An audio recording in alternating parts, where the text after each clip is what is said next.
Le Coran met un accent particulier sur un élément.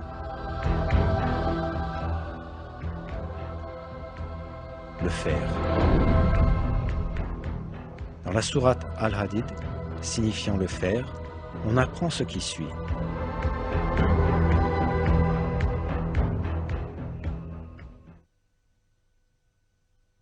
Et nous avons fait descendre le fer dans lequel il y a une force redoutable, aussi bien que des utilités pour les gens.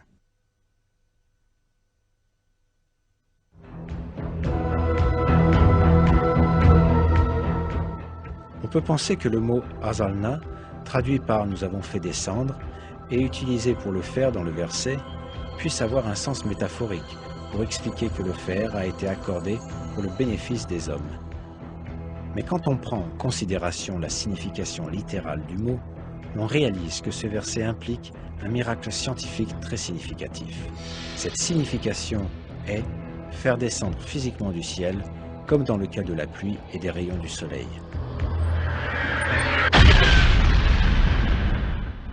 Les découvertes astronomiques modernes ont révélé que le fer que l'on trouve dans notre monde est venu d'étoiles géantes dans l'espace.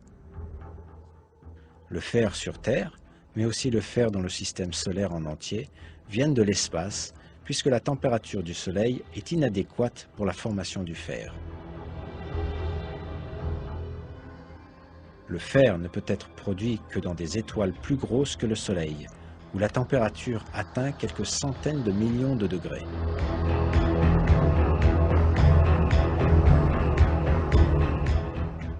Quand la quantité de fer excède un certain niveau dans une étoile, celle-ci ne peut plus s'en accommoder et elle finit par exploser en ce qu'on appelle une nova ou supernova.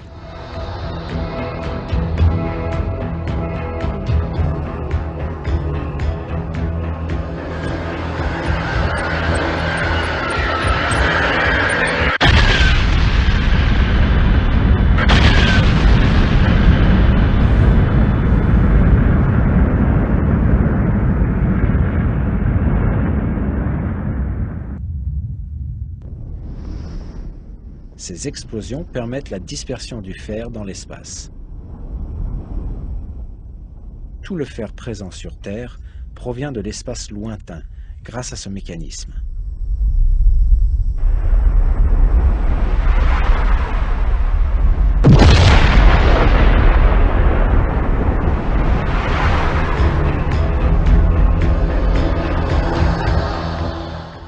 En d'autres mots, le fer est descendu sur Terre, comme nous l'apprend le verset. Il est clair que cette information n'a pas pu être établie au 7e siècle, quand le Coran fut révélé.